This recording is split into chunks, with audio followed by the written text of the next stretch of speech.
تو خوشحال کر اپنی مخلوق پر رحم کر اللہ تعالیٰ جل شانہ نے ہمارے علماء کو یہ توفیق نصیب فرمائی کہ وہ پوری قوت کے ساتھ ان کے مقابلے کے اندر نکلے. پیر سیدنا مہر علی شاہ رحمۃ اللہ تعالیٰ آپ حرمین طیبین حاضر ہوئے تو حضور علیہ السلام کی خواب میں زیارت نصیب ہوئی اور آقا کریم نے فرمایا مہر علی تم یہاں آئے ہو، قادیان کا دجال تعویلات فاسدہ کی کینچی سے میری شریعت کو کاٹ رہا ہے. تو حضرت پیر مہر علی شاہ رحمۃ اللہ تعالی علیہ پھر وہاں سے واپس آئے اور اس دجال کے خلاف 2 کتابیں لکھی جن کا آج تک جواب نہیں ہو سکا. 2 کتابیں لکھی، اس سے جواب تو نہ ہو سکا، لیکن پیر مہر علی شاہ کو اس نے چیلنج کر دیا کہ آپ میرے ساتھ مناظرہ کریں، اور خود جگہ مقرر کر دی لاہور کی بادشاہی مسجد، اور خود ہی شرائط مناظرہ طے کر لیں اور کہا کہ آپ کے ہاتھ میں بھی کاغذ قلم ہوگا، میرے ہاتھ میں بھی کاغذ قلم ہوگا، ہم تفسیر لکھیں گے، علماء کی جیوری بیٹھے گی، جس کی تفسیر اچھی ہوئی وہ سچا ہوگا. یہ تو کوئی بات نہیں تھی، لیکن پیر صاحب نے کہا ٹھیک ہے آ جاؤ. پیر صاحب پھر گولڑا سے چلے اور لاہور پہنچے. یہاں ایک اور بات میں بتاتا جاؤں، جب پیر صاحب وہاں سے آئے تو اکیلے نہیں آئے، علاقہ بھر کے علماء کو ساتھ لیا. پیران عظام کو کہا آؤ چلے لاہور، ایک دجال کا مقابلہ کرنے جانا ہے. ایک پیر صاحب کو پیغام بھیجا تو انہوں نے کہا پیر صاحب ہم پیر لوگ ہیں، چھوڑو آپ کس کام میں پڑ گئے ہیں، ہمارا کام کیا جو ہے وہ ان امور سے. تو پیر صاحب نے جو جواب بھیجا وہ تاریخ کے ریکارڈ پہ ہے. فرمانے لگے پیر صاحب یہ پیری نہ ہوئی، یہ بغیرتی ہوئی.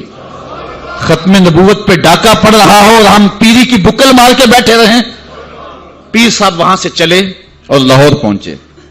مرزا دجال کو نہیں آنا تھا، نہ آیا، اور اس نے بہانہ یہ بنایا کہ پیر صاحب کے ساتھ سرحد کے پٹھان آئے ہیں اور وہ مجھے مار دیں گے، اس لیے میں لاہور نہیں گیا.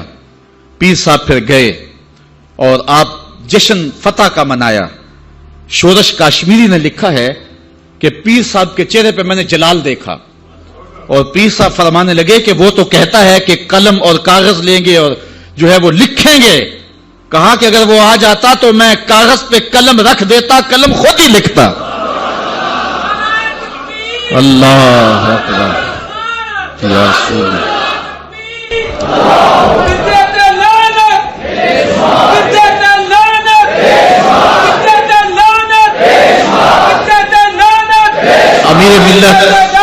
امیر ملت پیر سید جماعت علی شاہ رحمۃ اللہ تعالی علیہ آپ نے فرمایا ان قریب ذلیل ہو کے مرے گا. پھر جہاں مرا آپ کو پتا ہے، گندگی میں لتھڑا ہوا تھا، تڑپتا ہوا مرا.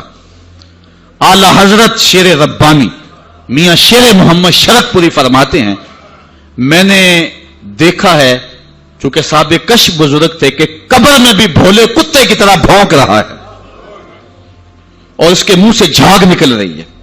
ذلیل و رسوا ہے قبر میں بھی، جب تک رہا ذلیل و رسوا رہا. اللہ تعالیٰ جل شانہ نے علماء کو طاقت دی، انہوں نے ناطقہ بند کر کے رکھ دیا. پھر جب پاکستان بنا تو سب سے زیادہ جن لوگوں نے مخالفت کی پاکستان کی وہ مرزائی تھے. پاکستان کے حق میں انہوں نے ووٹ نہیں دیا. آج بھی جو ربوے میں دفن ہوتے ہیں وہ امانتاً دفن ہوتے ہیں.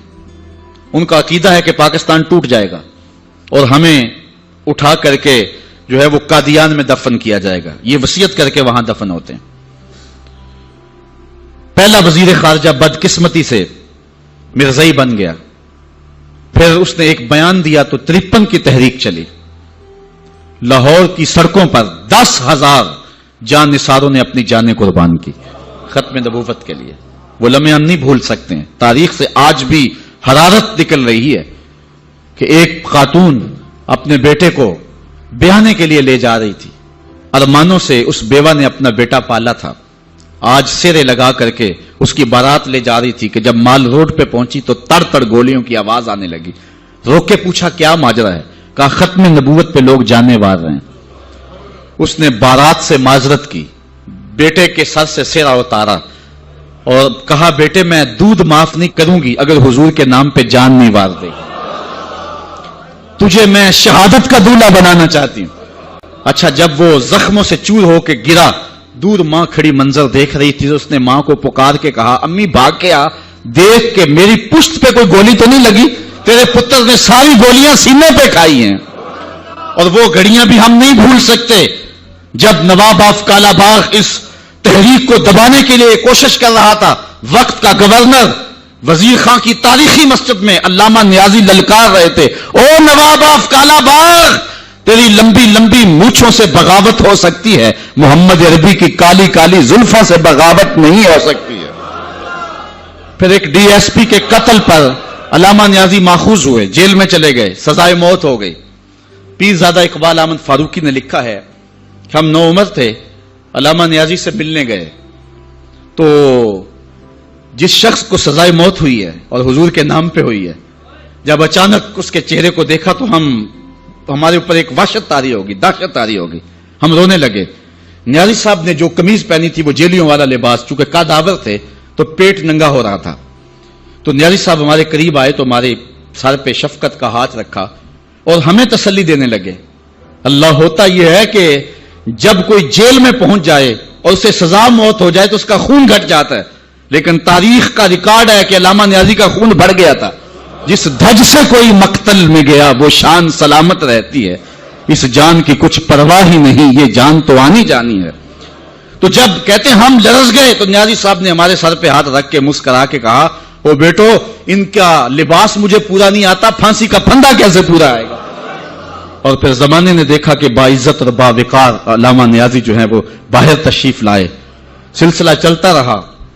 جب بھٹو کا دور آیا 74 کے اندر نشتر کالج کے کچھ طلبہ مری جا رہے تھے، ربوے سے گزرے تو مرزائی غنڈوں نے ان کو جو ہے وہ سب و شتم کیا اور غوب و زود کیا، ان کو مارا زخمی کر دیا.